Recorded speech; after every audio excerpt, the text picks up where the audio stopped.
As everyone knows, I'm Canadian, but more specifically, I am from Ottawa. That's, land of parliament, shawarma, and like everyone thinking that Toronto's the capital, even though Ottawa is much better. Better, I hardly know her. Apart from myself, another famous Ottawa citizen is the cucumber salad guy on TikTok, aka Logan Moffat. The original cucumber salad video was posted on August 2nd of last year, and as of May 5th, which is a few days before now, it has 1.7 million likes on TikTok. It's crazy. He has posted other cucumber salad recipes that all together have 50 million views and 5 million likes.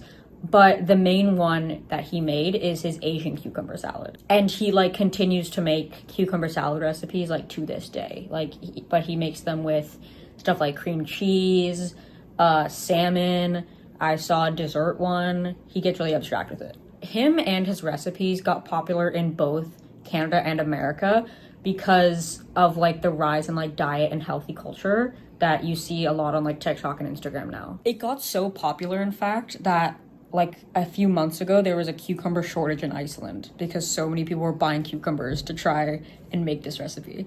The trend stayed mostly on TikTok, but it influenced other food creators on Instagram and TikTok and YouTube to create similar recipes in a similar vein of Chinese inspired cucumber dishes. So on Logan's main platform, which is TikTok, he has 7.2 million followers, which is a lot for a food creator. But the recipe has kind of garnered attention from other food influencers let me read this correctly. Jose L. Cook and Cass Young Money. But also I've seen it Joshua Wiseman, I think, made an adaptation of it. Nick Giovanni, I think, made one. So it's garnered a lot of attention, this recipe. So originally the recipe started off as kind of a knockoff Din Tai Fung cucumber salad recipe, because Din Tai Fung is a Chinese buffet in America, and they're kind of famous for their cucumber salads, and so I guess Logan thought he would do a spin on it. But it quickly became its own thing because so many people outside of America who didn't even know what Din Tai Fung was, they started making it and started using it. Another thing is that the simplicity of the recipe made it really, really popular, because a lot of other recipes on the internet have gone famous, but they're very involved and they require a lot of machinery, which this does not. It requires a knife, maybe scissors if you're feeling fancy with it, and then a container. All it includes is, from what I remember, soy sauce, sesame oil, fish sauce, chili oil, and garlic, and that's about it. Another famous part of his recipe is the mandolin, because before this trend got popular, a lot of people didn't even know what mandolins were, and then they got introduced to him, and then a lot of people got hurt using them. So for this one, I didn't have a mandolin, so I just used a knife. But all that a mandolin does is just cut it evenly. And so once all the ingredients are added to this tub with the cucumbers that are sliced, you basically just shake it up, and then that's it. And with its simplicity, it's kind of come under the umbrella of girl dinner, which, for anyone on the internet that doesn't know what girl dinner is, it basically just means low effort recipes that use ingredients that everyone already has in their house. And other foods that are in kind of the girl dinner category is instant ramen that, you put an egg on top, or acai smoothies that you kind of chuck frozen berries in, and cheap girl charcuterie boards that just have string cheese and mixed nuts on it. So something that has kind of become a topic of interest with this recipe by Logan is the ethics of it, and if it comes under cultural appropriation, because it is using Chinese ingredients, and Logan is not Chinese.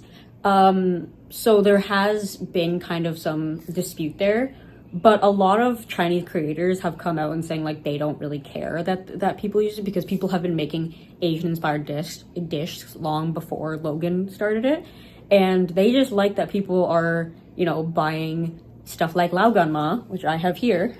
They're just happy they're buying lao gan ma and rice wine vinegar and starting to dive into Asian cooking culture. This recipe also changed how people saw MSG, because I think a lot of people can remember when they were little, or just in general, that MSG was kind of seen as an additive, and they would say oh, no MSG on recipes. But it's kind of a staple in Chinese cooking culture, and all it stands for is monosodium glycinate, and that's basically just like chicken bouillon and salt. It doesn't really do anything, and the fact that this recipe uses it so naturally kind of takes away the stigma of MSG. So the beauty of Logan's cucumber salad is that it has so many different like cultural iterations that you can put on it, like I said before. And so like a lot of people have pointed out its similarity to cucumber kimchi in Korea, and it's kind of like a side dish in Korean barbecue. And then there's also shirazi, which is a thing in the Mediterranean, specifically like the Middle East Mediterranean. And it's basically just like cucumber, tomato, and feta cheese put together. So Logan's recipe is almost like the culminating of so many years of like cucumber recipes, and it finally makes it onto the internet and it finally gets recognition. And while it is a stretch to assume that, you know, a simple cucumber salad recipe on TikTok has like this much impact, it's like the perfect blend of like convenience and multiculturalism, because everyone has cucumbers, and if not, you can buy them for 15 cents. And multiculturalism, you know, people might not know what MSG is, people might not know what Logan is, but this recipe kind of like opens them up to it in a way that's like so like casual, and so it doesn't need an explanation. And you know, this rise in like Asian food culture is not new. I think in the past few years everyone has seen like, you know, boba become a thing, Japanese cheesecake, scallion noodles, sushi. Asian food, especially specifically East Asian food, has become kind of a staple in like every household around. And I think the rise of, you know, the normalization of different food cultures, but specifically East Asian, is due to not only migration, but also like we're leaving behind the stereotypes around this kind of cultural food.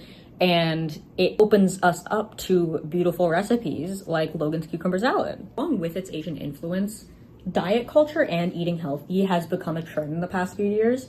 So a recipe like, you know, that uses only one cucumber, that's really appealing for someone who's either trying to go on a calorie deficit, try to have like a simple middle day snack, or if they're trying to like cut down on carbs. Cucumbers have like no known dangers when eaten in moderation, and they're a great source of like fiber and potassium. And also in the past 5 years, less and less adults are eating vegetables.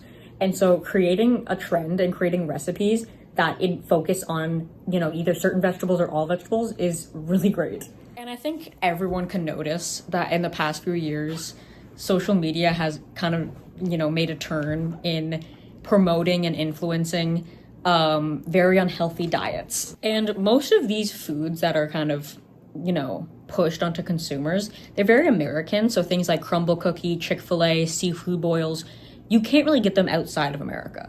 And while foods like this are fine in moderation, the fact that you see these mukbangs and people eating family-sized portions in one sitting, it makes the viewer think about how much they should eat. And it kind of subconsciously influences them to then eat that or that in the same amount. And you could say, Sophie, that's a stretch, you know what I mean? And I understand. But you can also understand that it's billions and billions of views into these videos of people eating mass amounts of food. And these videos are getting so much engagement. We're talking millions of likes, thousands of comments. And that pushes past the point of it just being for entertainment. And it kind of pushes a lifestyle of eating this much almost on daily.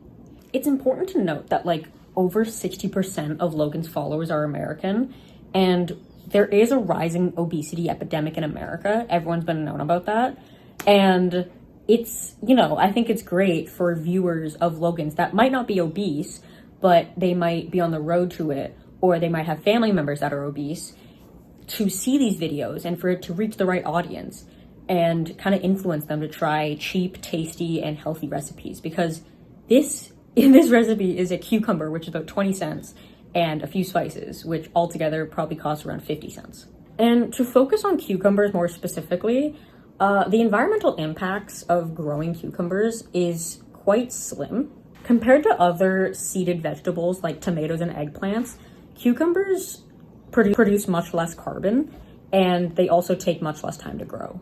On the other hand, cucumbers are usually imported from either Asia or England and are wrapped in plastic, So it can kind of have a negative impact in that way. From what I've noted, no brands so far have kind of marketed off of Logan's cucumber salad recipe, but brands like Logan, which I have here, have seen a rise in sales. This increase in Logan sales isn't directly associated to Logan's videos, but it's food trends like his that kind of make it a staple in so many people's lives, including mine. So to summarize, online food content like Logan's is more on the positive side of like food blogging. The idea of food as entertainment kind of comes from its like long-standing connection to human nature, as well as like the different foods and the different cultural practices around the world. For example, it's really interesting to see someone from halfway across the world make mac and cheese totally different from how you make it. This interest in how we see other people's foods is why it became its own media genre. This includes things like recipes, mukbang videos, and food reviews that get billions of views a year. Every day, people upload videos to the internet of them making a recipe that they swear up and down that you should try. But making that video go viral is like a puzzle of its own, basically. Because there's a pattern to food trends that do become popular that kind of like differentiate them from the ones that don't. And this has to do a lot with the person that's making the food. For example, I'd much rather listen to a video of a black dude who looks like he knows what he's doing tell me how to make collard greens than like a white dude from Utah named Steven. Additionally, like seeing someone that you look up to and that you strive to like live a lifestyle like make a recipe, you're more likely to try it. And this kind of comes from like the messed up level of trust that viewers have in the creator and just what this creator is willing to do to get followers and thus create kind of a false relationship with their followers. And so yeah, like they create a kind of relationship, like a bond with the follower that then pushes the viewer to want to have a diet like them, like a lifestyle like them. Basically, like you want to imitate their life almost. So an example recently of kind of like false trust is when James Charles tried Kourtney Kardashian's crumble cookie, like flourless chocolate cake, and everyone else went off to try it, and it tasted horrible. Apparently it tasted like crap, but it only came out later that James Charles was paid by Kourtney Kardashian to advertise that. And so that kind of like, even though it was a very small example of a false trust between the followers and the creator, it still kind of messes up that relationship you have with someone when you have to kind of like second guess if they're being true or if they're being paid to say it. Now, trends like Kourtney Kardashian's flourless chocolate cake, eventually they'll fade out and become irrelevant in a few months, but it's what makes those trends stick that people want to continue doing. And, you know, this is the dream for many creators, as it would also like make sure that they have like constant engagement for like years to come. And this has only happened like a few times, and even then it kind of goes past being a trend and more into just like a recipe that everyone knows. And like I guess some examples of food trends that everyone kind of did for a little bit and then forgot about is like the unicorn frappuccino, like the mug cakes, the whipped coffee, like the DIY jelly candy that everyone did during COVID. And the only recipe that I can think of that people still make to this day, including my sister, is avocado toast. On a platform like TikTok, viewers' attentions need to be grabbed in like a matter of seconds. And any form of experience that creator has up to that point is irrelevant, because all that matters is like quick engagement, loud noises, colorful video, just whatever keeps the viewer going for more than a few seconds. And a technique that a lot of these creators use is collaborating with celebrities. Especially when a celebrity is known for like their health and body, having a creator kind of collab with them brings almost like a double sense of trust. And like, if you want this body, if you want this lifestyle that this celebrity has, here's like a little gateway, here's a little ticket that you can get in order to maybe live the lifestyle that she has. And, you know, usually this kind of stuff is harmless because it, as I said before, it just kind of becomes a marketable trick that then falls into nothing in the next few months. But there are some times when it becomes more harmful. This is when it pushes into people's minds and makes them believe that they are almost like incomplete without doing whatever they say to do. An example of this that I can think of recently is like the surge in like male lifestyle slash almost alpha male influencers, and how they promoted spring water for a while and made tap water and like just regular distilled bottled water seem like toxic almost. And that this like bottled water would like mess up with their hormones, and that the way that this creator got where he is now is because of drinking spring water, which is obviously not true. While the authenticity of food content is debatable, it's hard to deny that food content is something that both parties enjoy, both the creator and the viewer, because who doesn't like to eat food? So online chefs like Binging with Babish or Joshua Wiseman have made a career on tasting, making, and reviewing food. This online content also allows for these creators to kind of branch off into having physical forms of revenue, like creating a sauce or creating a drink, because cooking is a very marketable topic. So as we distance ourselves from traditional food culture, it's important to see the value that creators like Logan have. Like a 23-year-old in his kitchen can create a recipe that rivals Gordon Ramsay by simply uploading a TikTok.